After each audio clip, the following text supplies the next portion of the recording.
রাতের অরুণ লেখা পাবার লাগি রাতারাতি, স্তব্ধ আকাশ জাগে একা, পুবের পানে বক্ষপাতি। পুবের পানে বক্ষ পেতে স্তব্ধ আকাশ চেয়ে আছে। আর ঠিক সেই সময়ে আপনাদের সৌমিত্র বসু শুরু করছে তার কথা বলা 92.7 বিগ এফএম এ শরণাগত অনুষ্ঠানে। বিশুদ্ধ সিদ্ধান্ত মতে আজকে বুধবার 10ই জ্যৈষ্ঠ 1429, ইংরেজির 25শে মে 2022, তিথি বৈশাখ, কৃষ্ণপক্ষ দশমী, নক্ষত্র উত্তর ভাদ্রপদ। সূর্যোদয়ের সময় ভোর 4:56 হয়ে 54 সেকেন্ড, সূর্য অস্ত যাবার সময় সন্ধে 6:09 হয়ে 56 সেকেন্ড। আজকে জন্মে মীন রাশি, বিপ্রবর্ণ নরগণ, রাত্রি 11:20 গতে দেবগণ। আমাদের হোয়াটসঅ্যাপে চিঠি পাঠাবার নাম্বার 9831922927। চিঠির গোড়ায় অতি অবশ্যই SG লিখতে হবে। আর আমাদের ফেসবুক, তার ঠিকানা হল শরণাগত সৌমিত্র, SHARANAGATA শরণাগত, SOUMITRA সৌমিত্র। এই শরণাগত সৌমিত্র পাতা থেকে সৌমিত্র বসুর সোম, বুধ এবং শুক্রবার রাত 9:30 আপনাদের সঙ্গে কথা বলবার কথা, কিন্তু সে কথা যে সব দিনই বলা হয়ে উঠতে পারে এমনটা নয়, কোনো না কোনো সময় আপনাদের সৌমিত্র আটকে যায়, তার জন্য সে মার্জনা চেয়ে নিচ্ছে। এবারে বলি আজকের অনুষ্ঠান সম্পর্কে। ওই যেরকম আছে, প্রথমে পুরাণ চিরন্তন। পুরাণ চিরন্তনে আজকে একজন রাজার কথা বলবো, ধার্মিক রাজা, বীর রাজা, তার নাম অমিত্রজিৎ।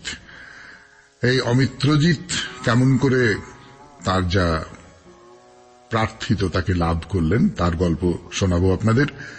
তারপরে আপনারা জানেন স্বামী বিবেকানন্দের কথা বলবো, তার লেখা থেকে পাঠ করে।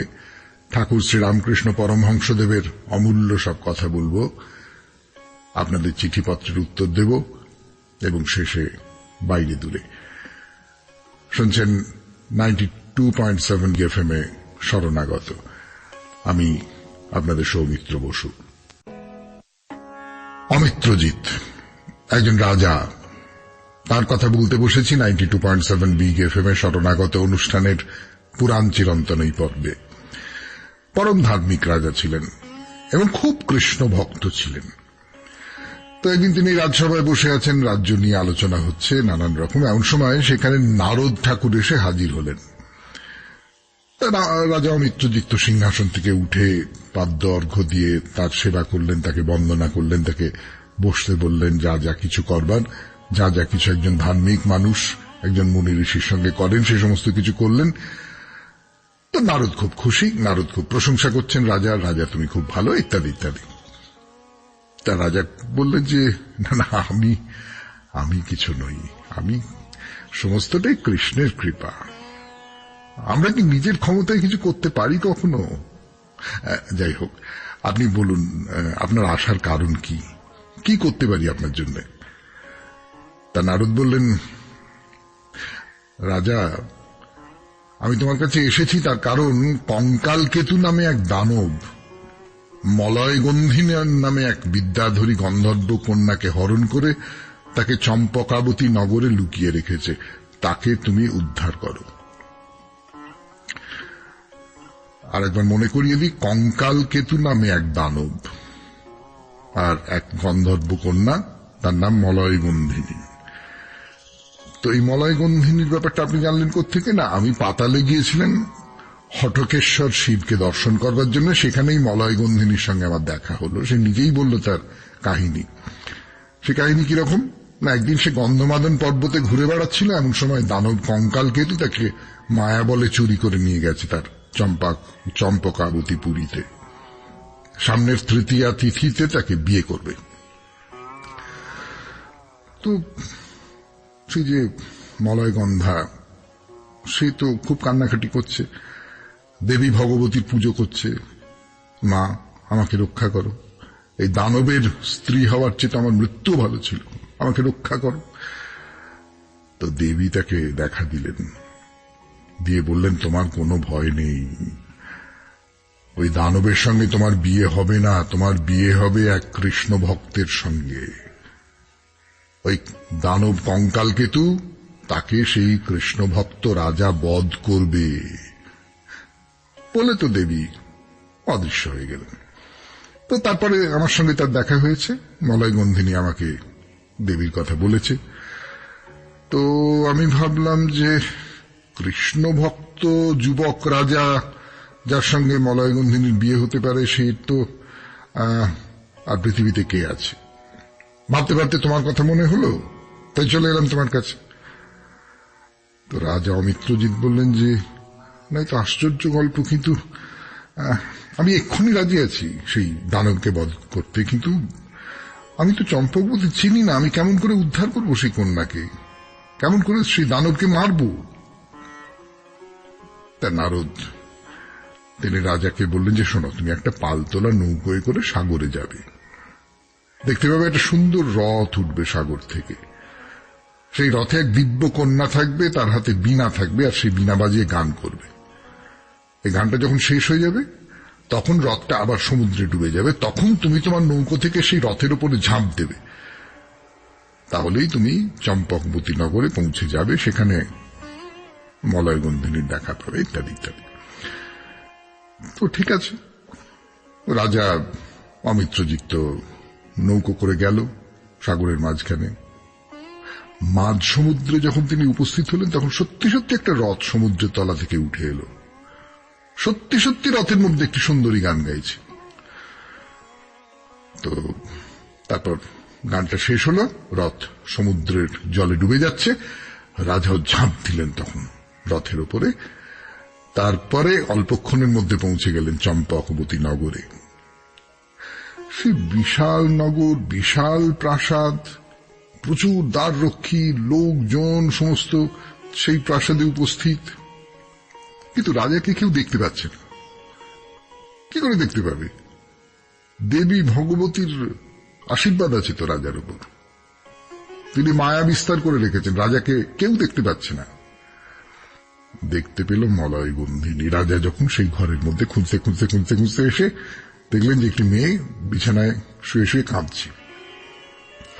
তা মলয়গন্ধিনী চমকে উঠে দেখল রাজাকে। ও, তার মানে ইনি সেই কৃষ্ণ ভক্ত রাজা, যিনি আমাকে উদ্ধার করতে এসেছেন। তাড়াতাড়ি উঠে পড়ল খাট থেকে, রাজার হাত ধরে নিয়ে গেল পাশের ঘরে, সেখানে কঙ্কালকেতুর অস্ত্রাগার। বলল, রাজপুত্র, এখানে তুমি লুকিয়ে থাকো, কঙ্কালকেতু যদি এসে পড়ে কারুর রক্ষা থাকবে না, তার ত্রিশূলের ঘায়ে সবাই মরবে। তার সঙ্গে সেই ত্রিশূল সবসময় থাকে, যে করে হোক তার হাত থেকে ত্রিশূলটা নিয়ে নিতে হবে। তারপরে ত্রিশূলের ঘায়েই মরবে দানব। শিবের বর আছে, অন্য কোনো অস্ত্র দিয়ে তাকে মারা যাবে না। তুমি এখানে লুকিয়ে থাকো, ওর আসবার সময় হয়েছে। মলয়গন্ধিনী নিজের ঘরে চলে গেল, রাজা সেই অস্ত্রাগারের মধ্যে লুকিয়ে বসে আছেন।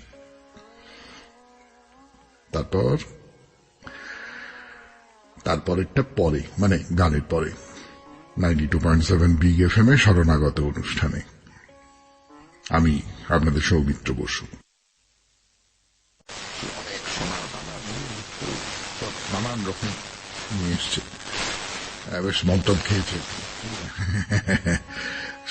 সে মলয়গন্ধিনীর পায়ের কাছে সে সমস্ত কিছু সোনা দানা রেখে বলল, এসব তোমার, আমার এই প্রাসাদের যা কিছু আছে সব তোমার হবে। বলো কি চাই? তুমি আমার রানী হবে তো, তাই তুমি যা চাও আমি তাই তোমাকে বলে একটু পরেই নেশার ঘরে ঘুমিয়ে পড়ল। তো তার হাতে একটা ত্রিশূল ছিল, সেই শিবের বরে দেওয়া ত্রিশূল। সেই ত্রিশূলটা পাশে পড়ে আছে। তো মলয়গন্ধিনী পাশে পড়ে থাকা ত্রিশূলটা নিয়ে নিল, পাশের ঘরে চলে গেল। রাজা সেখানে লুকিয়ে আছে, তার হাতে দিল, দিয়ে বলল, এই ত্রিশূলের আঘাতে মারতে হবে দানবকে, অন্য কিছু দিয়ে মরবে না সে। এখনই ঘুমন্ত দানবকে মেরে আমাকে উদ্ধার করুন। অমিত্রজিৎ হাতে ত্রিশূলটা নিল, সে ঘরে ঢুকে দেখলো দানব ঘুমিয়ে আছে। ত্রিশূলটা তুলল, কিন্তু মনে হলো যে না না না, ঘুমন্ত শত্রুকে মারবো, হোক সে দানব না, সামনাসামনি যুদ্ধ করব বলে তো সেই দানবকে লাথি মেরে ডাকলো। দানব উঠে দেখে রাজার হাতে ত্রিশূল। আমার ত্রিশূলটা কোথায় গেল? আমার ত্রিশূলটা পেল না। এই কে? এখানে এলি কেমন করে? আমার ত্রিশূল তোর হাতে কেন? আমাকে ফিরিয়ে দে, ফিরিয়ে দে। গোটা প্রাসাদ একবার থর থর করে কাঁপছে সেই প্রচন্ড চিৎকারে, গর্জনে। তো ত্রিশূলটা নিয়ে রাজা বললেন যে, তোমার অস্ত্রাগারে তো অস্ত্রের কোনো অভাব নেই, সেখান থেকে যত খুশি অস্ত্র নিয়ে এসো। দানব তখন প্রচন্ড ক্রোধে রাজার বুকে মারল এক ভয়ঙ্কর ঘুষি, কিন্তু অমিত্রজিৎ কিচ্ছু হলো না। তা রাজা বললেন, তোমার ঘুষি সহ্য করার ক্ষমতা আমার আছে, তা তুমি নিজের চোখে দেখতে পেলে, এবার আমি তোমাকে একটু দেখি বলে একটা চড় মারলেন। সে চড় খেয়ে দানব মাথা ঘুরে ধুম করে পড়ে গেল। সেই সুযোগে রাজা ত্রিশূল বসিয়ে দিল তার বুকের উপর। দানব চিৎকার করতে করতে শেষ পর্যন্ত মরে গেল। দেবী ভগবতী এসে উপস্থিত হলেন সেখানে। নারদ মুনি এলেন, রাজাকে বললেন, আমি জানতাম তুমি এই কাজে সফল হবে, তুমি ছাড়া এই বীরত্বের কাজ কে পারবে? তাছাড়া কৃষ্ণের বলে বলিয়ান তুমি। তারপরে কি হলো? তারপরে কি হলো বলে দিতে হবে। শাঁখ বাজলো, উলুধ্বনি হলো, মালা বদল হলো, আরো যা যা হবার হলো। শুনলেন পুরাণের গল্প, পুরাণ চিরান্তন 92.7 বিগ FM এ শরণাগত অনুষ্ঠানে। এরপর স্বামী বিবেকানন্দের রচনা থেকে পাঠ করব আমি, আপনাদের সৌমিত্র বসু। স্বামী বিবেকানন্দের একটি রচনা, মানুষের যথার্থ স্বরূপ, সেখান থেকে অল্প অল্প করে পড়ে শোনাচ্ছিলাম আপনাদের 92.7 বিগ FM এ শরণাগত অনুষ্ঠানে। এবারে পড়ি আজকে যে অংশটুকু পড়ব। আর এক প্রশ্ন, এই ভাব কি কার্যে পরিণত করা সম্ভব? বর্তমান সমাজে ইহা কি কার্যে পরিণত করা যাইতে পারে? তাহার উত্তর এই, সত্য প্রাচীন বা আধুনিক কোন সমাজকে সম্মান করে না, সমাজকেই সত্যের প্রতি সম্মান প্রদর্শন করিতে হইবে, নতুবা সমাজ ধ্বংস হোক। সত্যের উপরেই সকল সমাজ গঠিত হইবে। সত্য কখনো সমাজের সহিত আপোষ করিবে না। নিঃস্বার্থপরতার ন্যায় একটি মহৎ সত্য যদি সমাজে কার্যে পরিণত না করা যায়, তবে বরং সমাজ ত্যাগ করিয়া বনে গিয়া বাস করো। তাহা হইলেই বুঝিব তুমি সাহসী। সাহস দুই প্রকারের। এক প্রকারের সাহস কামানের মুখে যাওয়া, আর এক প্রকার আধ্যাত্মিক দৃঢ় প্রত্যয়ের সাহস। একজন দিগ্বিজয়ী সম্রাট একবার ভারতবর্ষ আক্রমণ করেন। তাহার গুরু তাহাকে ভারতীয় সাধুদের সহিত সাক্ষাৎ করিতে বলিয়া দিয়াছিলেন। অনেক অনুসন্ধানের পর তিনি দেখিলেন এক বৃদ্ধ সাধু এক প্রস্তর খণ্ডের উপর উপবিষ্ট। সম্রাট তাহার সহিত কিছুক্ষণ কথাবার্তা বলিয়া বড়ই সন্তুষ্ট হইলেন। সুতরাং তিনি ওই সাধুকে সঙ্গে করিয়া নিজ দেশে লইয়া যাইতে চাহিলেন। সাধু তাহাতে অস্বীকৃত হইলেন, বলিলেন, আমি এই বনে বেশ আনন্দে আছি। সম্রাট বলিলেন, আমি এই সমুদয় পৃথিবীর সম্রাট, আমি আপনাকে ধন ঐশ্বর্য পদমর্যাদা প্রদান করিব। সাধু বলিলেন, ঐশ্বর্য পদমর্যাদা প্রভৃতি কিছুতেই আমার আকাঙ্ক্ষা নাই। তখন সম্রাট বলিলেন, আপনি যদি আমার সহিত না যান তবে আমি আপনাকে মারিয়া ফেলিব। সাধু তখন উচ্চ হাস্য করিয়া বলিলেন, মহারাজ, তুমি যত কথা বলিলে তন্মধ্যে ইহাই দেখিয়াছি মহামূর্খের মতো কথা। তুমি আমাকে সংহার করিতে পারো না। সূর্য আমায় শুষ্ক করিতে পারে না, অগ্নি আমায় পোড়াইতে পারে না, কোন যন্ত্র আমাকে সংহার করিতে পারে না, কারণ আমি জন্মরহিত, অবিনাশী, নিত্য বিদ্যমান, সর্বব্যাপী, সর্বশক্তিমান আত্মা। ইহা আর এক প্রকারের সাহসিকতা। শুনলেন স্বামী বিবেকানন্দের রচনা থেকে পাঠ 92.7 বিগ FM এ শরণাগত অনুষ্ঠানে। এরপর ঠাকুর শ্রীরামকৃষ্ণ পরমহংসদেবের কথা। ফিরে আসছি গানের পর। শেষ শুরু হচ্ছে ঠাকুর শ্রীরামকৃষ্ণ পরমহংসদেবের কথা। সে কথা শোনাচ্ছি আপনাদের আমি, আপনাদের সৌমিত্র বসু। বঙ্কিমচন্দ্রের সঙ্গে ঠাকুরের কথা হচ্ছিল, সেই সূত্র ধরেই কিছু অমূল্য কথা শোনা গেল ঠাকুরের মুখে। সেগুলোই নিজের মতন করে বলছি আপনাদের। ধরুন, আপনি তো এখন একটা ঘরের মধ্যে আছেন, তো ঘরের মধ্যে যদি ঘরের জানলা দরজা সমস্ত বন্ধ করে থাকেন, তাহলে কি হবে? ঘরের মধ্যে হয়তো এক চিলতে আলো ছাদের ফাঁক দিয়ে আসছে। যে ঘরের মধ্যে আছে তার আলো জ্ঞান ওইটুকু। যার ঘরের বেড়ায় অনেক ছেঁদা, সে আরো বেশি আলো দেখতে পাচ্ছে। এই যে আপনি সকালবেলা উঠে দরজা জানলা খুলে দিয়েছেন, সে আরো আলো দেখতে পাচ্ছেন আপনি। কিন্তু আপনি যদি বাইরে চলে আসেন, মাঠে চলে আসেন, খোলা আকাশের নিচে, তাহলে তো আলোয় আলো, আলোয় আলোকময় করে হে এলে আলোর আলো। তো আত্মবোধ থেকে বিশ্ববোধে চলে আসুন। নিজের ঘরটুকুর ভেতরে বন্দী হয়ে থাকার চেয়ে বাইরে খোলা আকাশের নিচে চলে আসুন। ঠাকুর রামকৃষ্ণ পরমহংসদেব বলছেন, কেউ কেউ ডুব দিতে চায় না, বলে ঈশ্বর ঈশ্বর করে বাড়াবাড়ি করে শেষকালে কি পাগল হয়ে যাব? তো বলছেন, পাগল কি? ঈশ্বর হলো এমন রস যাতে লোকে সুস্থ হয়, স্নিগ্ধ হয়, সুন্দর হয়। সে অমৃতের সাগরে ডুবলে মানুষ মৃত্যুকে অতিক্রম করে যায়। তো বঙ্কিম তো ঠাকুরকে প্রণাম করলেন, করে বিদায় নিলেন। বিদায় নেবার সময় একটা খুব চমৎকার কথা বললেন। বললেন, একটা কথা বলি আপনাকে। হ্যাঁ, বলো না গো, বলো না, বলো। আপনি আমাকে যতটা আহাম্মক ঠাউরেছেন, আমি হয়তো ততটা আহাম্মক নই। আসলে বঙ্কিম সারাক্ষণ ধরে ঠাকুরের সঙ্গে একটু টেড়ামাকে কথা বলে গেছেন, তাই না? কেন বলেছেন বলুন তো? বঙ্কিম তো খুব ধার্মিক মানুষ ছিলেন। আমরা সকলেই জানি যে তিনি খুবই ধার্মিক মানুষ ছিলেন। তিনি কৃষ্ণকে নিয়ে বই লিখেছেন। হ্যাঁ, কাজে ঠাকুরের সঙ্গে তিনি যে কথাগুলো বলছেন, সেইগুলো আসলে ঠাকুরকে আরো বেশি উস্কে দেওয়া, আরো বেশি করে অমৃত কথা শোনা। এই বলে যাবার আগে তিনি এই কথাটা বললেন, আপনি যতটা আহাম্মক ভাবছেন, আমি কিন্তু ততটা আহাম্মক নই।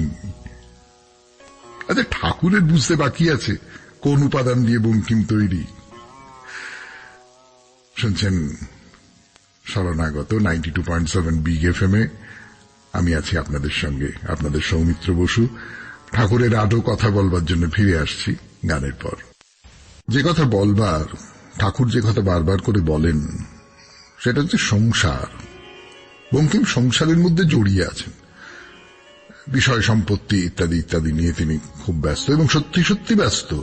সত্যি সত্যি বঙ্কিম কিন্তু খুবই বিষয় সম্পত্তি নিয়ে তাকে মাথা ঘামাতে হয়েছে, খুবই ইহজগৎ নিয়ে তাকে মাথা ঘামাতে হয়েছে। এই ইহজগৎ নিয়ে যিনি মাথা ঘামান, সংসার নিয়ে যিনি মাথা ঘামান, তার একটা মুশকিল আছে।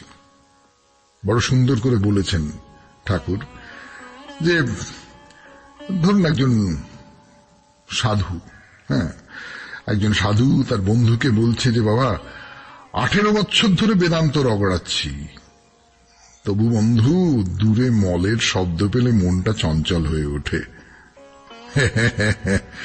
সংসার থেকে মন সরিয়ে নেওয়া, উচ্ছিন্ন করে নেওয়া কি খুব সহজ কথা? তো বঙ্কিম যাবেন এবার। যাবার আগে বলছেন যে, আপনার কাছে একটা প্রার্থনা আছে, একবার যদি দয়া করে আমার কুটিরে পায়ের ধুলো দেন। তো ঠাকুর বলছেন, বেশ তো, বেশ তো, ভালো কথা, ঈশ্বরের ইচ্ছা। করে বঙ্কিম বেরিয়ে পড়েছেন বাইরে। এখন আপনারা বঙ্কিমচন্দ্রের ছবি দেখেছেন, বঙ্কিমচন্দ্র সম্পর্কে জানেন আপনারা। এটা তো জানেন বঙ্কিমচন্দ্র অত্যন্ত, যাকে বলে টিপটপ, অত্যন্ত গুছানো মানুষ ছিলেন। তো সেই বঙ্কিমচন্দ্র বেরিয়ে পড়েছেন, হঠাৎ পেছন থেকে কে একজন ডাকছে। যে দৌড়ে আসছে। কি ব্যাপার না, নিজের চাদরটা ফেলে গেছেন। এটা বঙ্কিমের পক্ষে খুব অস্বাভাবিক ব্যাপার। বঙ্কিম ওই যে বলছিলাম খুব গুছানো লোক, সমস্ত দিকে নজর আছে তার, কিন্তু কি একটা হয়েছে মাথার মধ্যে। ঠাকুরকে দেখে অন্যমনস্ক ভাবে বেরিয়ে এসেছেন এবং চাদরটা ফেলে রেখে গেছেন। তো যাই হোক, চলে তো গেছেন। কদিন বাদে গিরিশ আর মাস্টারকে ডাকলেন ঠাকুর, বললেন যে সেই যে বঙ্কিম বলে গেল তার বাড়িতে একদিন নিয়ে যাবে, তো কই এলো না তো, যাও তো যাও যাও খোঁজ নিয়ে এসো তো দেখি। তো গিরিশ আর মাস্টার তো তক্ষুনি রওনা হলো। বঙ্কিমের সঙ্গে দেখা হলো। বঙ্কিম অনেক কথা বললেন ঠাকুর সম্বন্ধে। ঠাকুরের সঙ্গে দেখা হয়ে তার দর্শন করে তিনি কিরকম আনন্দ পেয়েছিলেন, কিরকম দিব্য আনন্দ পেয়েছিলেন, সেই সমস্ত অনেক কথাবার্তা হলো। বললেন যাবো যাবো যাবো, আরেকদিন যাবো, ওকে ডেকে নিয়ে আসবো, আমার বাড়িতে ডেকে নিয়ে আসবো। কিন্তু ওই সংসারী লোক, সরকারি কাজকর্ম করেন, আর হয়ে উঠল না। শেষ পর্যন্ত আর হয়ে উঠল না। 92.7 বিগ এফএম এ শরণাগত অনুষ্ঠানে শুনলেন বঙ্কিমচন্দ্রের সঙ্গে ঠাকুরের সাক্ষাতের কথা। ফিরে আসছি আরো কথা নিয়ে, আপনাদের সৌমিত্র বসু শরণাগত অনুষ্ঠানে। এবার আবার ফিরে আসি অধরের কথায়। না, অধরের কথাও শেষ করব এবার। ওই যে অধরের কথা বলেছিলাম, ঠাকুরের খুব ভক্ত, ঠাকুর তাকে মন্ত্র দিয়েছিলেন। সেই অধর মৃত্যুশয্যায়। কোথার থেকে কি হয় কিচ্ছু বোঝা যায় না। মানিকতলায় ডিস্টিলারি পরিদর্শন করতে গিয়েছিলেন অধর। তখনকার দিনে যেরকম দস্তুর, সরকারি মানুষ গেছেন ঘোড়ায় চড়ে।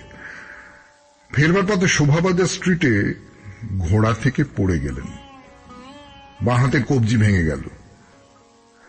এ পর্যন্ত ঠিক আছে, মা হাতের কবজি ভেঙে গেল। তখনকার দিনে খুবই যন্ত্রণা, ঠাকুরেরও তো হাত ভেঙেছিল, খুবই কষ্টের, খুবই যন্ত্রণার। কিন্তু তার তো চিকিৎসা আছে, শেষ পর্যন্ত সেরে যাওয়ার কথা। কিন্তু ব্যাপারটা ব্যাঁকা দিকে চলে গেল, ধনুষ্টঙ্কার হয়ে গেল।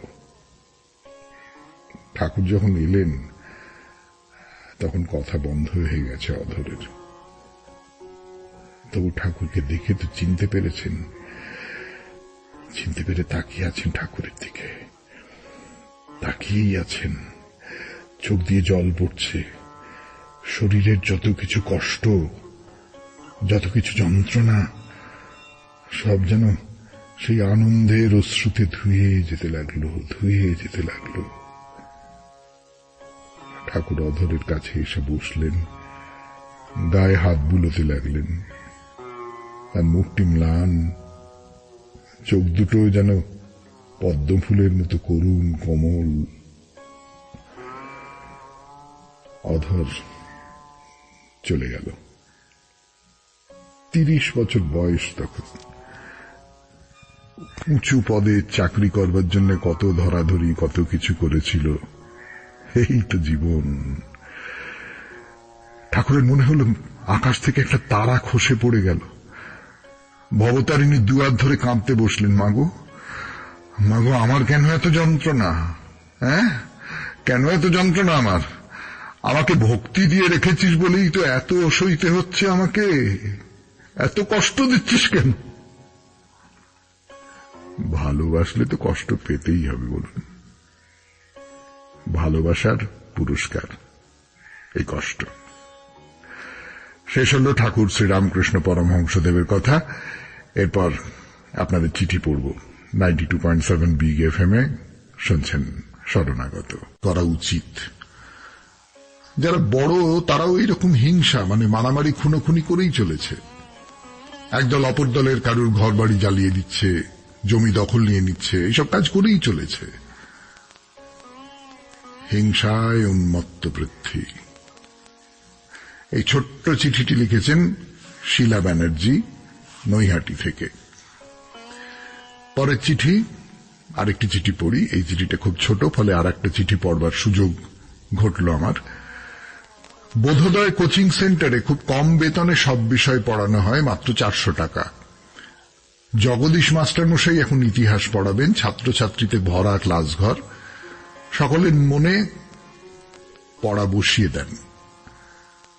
স্যার ক্লাসে ঢুকতেই সবথেকে মেধাবী ছাত্র স্বপন বললে, স্যার আমি এই মাসের মাইনের টাকা দিতে পারবো না, আপনি কানাই মাস্টার মশাইকে বলে দেবেন। ও আচ্ছা, বলে দেবক্ষণ। তা কিসের জন্য পারবি না? দিদির মাধ্যমিকের ফর্ম ফিল আপের টাকা জমা দিয়ে বাবা একটু অসুবিধায় পড়ে গেছেন, বাবাকে আমার সঙ্গে দেখা করতে বলিস। অবশ্যই বলবো। মল্লিকা বলে ওঠে, স্যার 1 মাস পড়া বন্ধ করে দিন, পিছিয়ে পড়বে আর ফার্স্ট হতে পারবে না। এত হিংসা করিস সকলকে? প্রত্যেকে মেধাবী হয় না। নিয়মানুবর্তিতা, মনোযোগ সহকারে পড়াশোনা এবং অনুশীলন করে নিজেদের প্রস্তুত করতে হয়। বলতো অহিংসা শব্দের অর্থ কি? অশোক বলে, হিংসা না করা। ঠিকই বলেছিস। আজ তোদের পড়ার বিষয় অহিংসা। বৌদ্ধ ধর্মের অষ্টাঙ্গিক মার্গের অন্যতম মার্গ হল অহিংসা। গৌতম বুদ্ধের সমসাময়িক এবং জৈন ধর্মের প্রতিষ্ঠাতা স্বয়ং মহাবীর অহিংসার ধারণা ব্যাখ্যা করে বলেন, অহিংসা হচ্ছে হিংস্রতা পরিত্যাগ করা, যা শুধু মানুষ বা প্রাণীর ক্ষেত্রে প্রযোজ্য নয়, পৃথিবীর গাছ, আগুন, পাথর, জল সর্বক্ষেত্রে প্রযোজ্য। তোমরা জানো তো, সম্রাট অশোক কলিঙ্গ যুদ্ধের পর হিংসার পথ পরিত্যাগ করে অহিংসা ধর্মের দ্বারা মানুষের হৃদয় জয়ের নীতি গ্রহণ করেন। সুতরাং হিংসা করে লক্ষ্যে পৌঁছানো যায় না। তোমরা বড় হয়েছ, বাবা মার কাজ এবার কিছুটা হলেও হালকা করতে শেখো, খেলাধুলা করো, মন ভালো থাকবে। আর একটা কথা, রোজ সকালে যখনই ওঠো 92.7 বিগ এফএম এর শরণাগত শুনবে, বুঝতে পারবে হিংসাকে কিভাবে অহিংসার দ্বারা নষ্ট করা যায়। স্যার সৌমিত্র বসু আমাদের দাদার মহাকাব্যের সরল ব্যাখ্যা শুনবে, জানবে অহিংসার সারমর্ম। পড়া শেষ হল। মধুমিতা ভট্টাচার্য লিখেছেন এই চিঠিটি বালি, হাওড়া থেকে। খুব চমৎকার চিঠি, গল্পের ছলে খুব জরুরি কথা বলা। শুধু শেষটা আমার পক্ষে খুব অস্বস্তিকর হয়ে দাঁড়ালো, আর কি করা যাবে। 92.7 বিগ এফএম এ শরণাগত অনুষ্ঠানে এরপর মন্দিরের কথা বলবো, মহাসুর মন্দির। ফিরে আসবো বাইরে দূরে এই পর্যায়ে।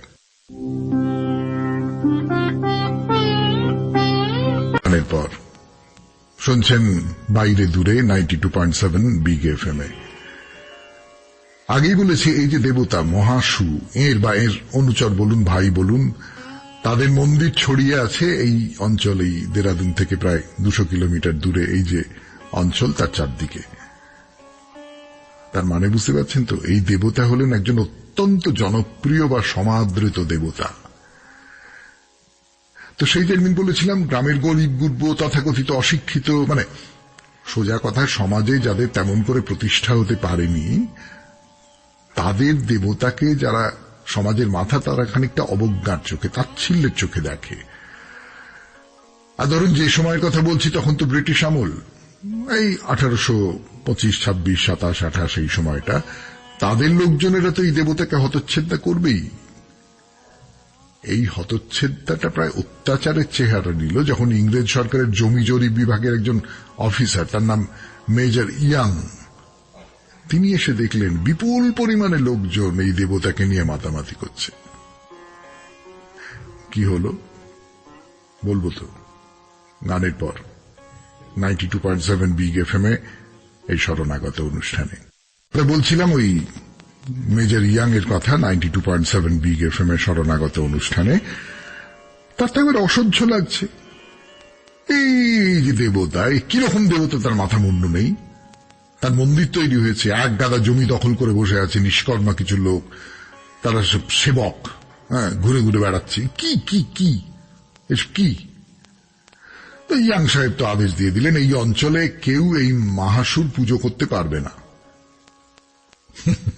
তাতে যে কোনো ফল হয়নি তা তো বুঝতেই পারছেন। একরকম করে তার আদেশ উড়িয়ে দিয়ে মহাসুর পুজো, ব্রত পালন ইত্যাদি চলতেই থাকলো। মানে ইংরেজ সরকারকেও মুখের ওপর জবাব দিয়ে দিল ভক্তেরা। আচ্ছা বেশ, সেসব তো হলো। এইবারে এই দেবতাকে নিয়ে যে কাহিনী চালু আছে মানে এখানকার মানুষজনের মধ্যে, তার একটা পরিচয় দিই। পরিচয় মানে এখানকার যে লোকপুরাণ তাতে কি বলছে দেখা যাক। সে একখানে বলছে যে দাপর যুগ শেষ হলো, তো কৃষ্ণ বিদায় নিলেন, পাণ্ডবেরা তাকে অনুসরণ করল। তা হাঁটতে হাঁটতে হাঁটতে হাঁটতে পাণ্ডবেরা সব এই টনস নদী পার হয়ে এসে পড়লেন এই জায়গা, এই হানল গ্রাম এখন যেটা, সেই জায়গাটায় এসে পড়লেন। তো আপনাদের তো আগেই বলেছি জায়গাটা ভারী সুন্দর, চারপাশে গাছপালা, পাহাড়। তো চারপাশটা দেখে যুধিষ্ঠিরের খুব ভালো লাগলো। বাহ, এইখানে কিছুদিন থাকি। তো তিনি তখন দেবশিল্পী বিশ্বকর্মাকে ডেকে বললেন যে এইখানে আপনি একটা মন্দির বানিয়ে দিন, দ্রৌপদীকে নিয়ে আমি এখানে থাকব। তো সত্যি সত্যি যুধিষ্ঠির দ্রৌপদীকে নিয়ে 9 দিন এখানে বাস করেছিলেন। এই তো হলো এখানকার কথা। তারপর তো দিন যায়, মাস যায়, বছর যায়, কলিযুগ এসে গেল। দানবেরা প্রধান হয়ে উঠল। তো দানবেরা যা করে চারদিকে একবারে ছারখার করে দিচ্ছে, নির্বিচারে মানুষ মারছে, গ্রামগুলো সব শ্মশান হয়ে গেল। তো এদের মধ্যে কোন একটা গ্রামে বাস করতেন এক ব্রাহ্মণ, তার নাম ছিল হুনা ভাট বা হুনা ভট্ট। নামটা চেনা চেনা লাগছে না?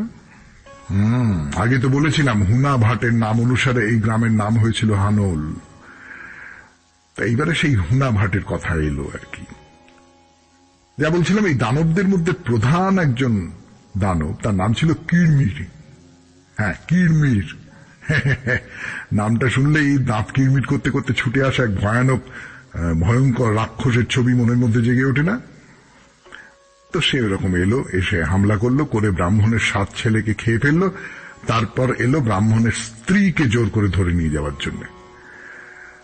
সে ব্রাহ্মণই তো একবারে হাউ হাউ করে কাঁদছে, ক্রমাগত শিব ঠাকুরকে ডাকছে, হে দেবাদিদেব, হে মহাদেব, আমাকে রক্ষা করো, আমাকে দানবের ভোগ্য হতে দিও না প্রভু, রক্ষা করো, রক্ষা করো, রক্ষা করো। সতী নারীর ডাক কি শিব ঠাকুর না শুনে পারেন? সে দানব ব্রাহ্মণের দিকে তেড়ে যাচ্ছে, হঠাৎ তার 2 চোখ অন্ধ হয়ে গেল, সে আর কিচ্ছু দেখতে পাচ্ছে না। আচ্ছা, এইখানে যদি গল্পটা থামিয়ে রেখে দিই এবং বলি যে বাকিটা শুনবেন আগামীকাল, কিরকম হয় বলুন তো? দেখি কিরকম হয়। না, গল্পটা শেষ করতে পারবো না, আসলে সময় শেষ হয়ে গেছে। কাজেই 92.7 বিগ FM এ শরণাগত অনুষ্ঠান থেকে আপাতত আজকের মতো আপনাদের সৌমিত্র বসুর বিদায়। আমাদের হোয়াটসঅ্যাপে চিঠি পাঠাবার নাম্বার 9831922927। চিঠির গোড়ায় অতি অবশ্যই SG। আর একটা কথা অতি অবশ্যই মনে রাখবেন, সেটা হচ্ছে যে আমি অনেক সময় কোনো একটা বিশেষ বিষয়ের কথা বলে দিই এবং সেই বিষয় নিয়ে আপনাদের চিঠি লিখতে বলি। তার মানে ভুলেও ভাববেন না যে অন্য বিষয় নিয়ে চিঠি লেখা বারণ। অন্য বিষয় নিয়েও চিঠি লিখুন, সব বিষয় নিয়েই চিঠি লিখুন। শরণাগত শুনে যা বলতে ইচ্ছে করে, যা লিখতে ইচ্ছে করে তাই লিখুন, সেগুলো পড়তে আমার খুব ভালো লাগবে।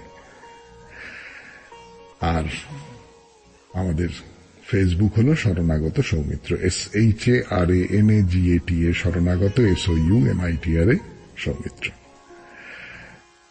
ব্যাস, আর কিছু বলার নেই। ভালো থাকবেন। ভোরের আকাশ রাঙা হয়ে এখন সূর্যদেব উঠে পড়েছেন, দিন শুরু হয়ে গেছে। চলুন দিনের মধ্যে প্রবেশ করি। নমস্কার।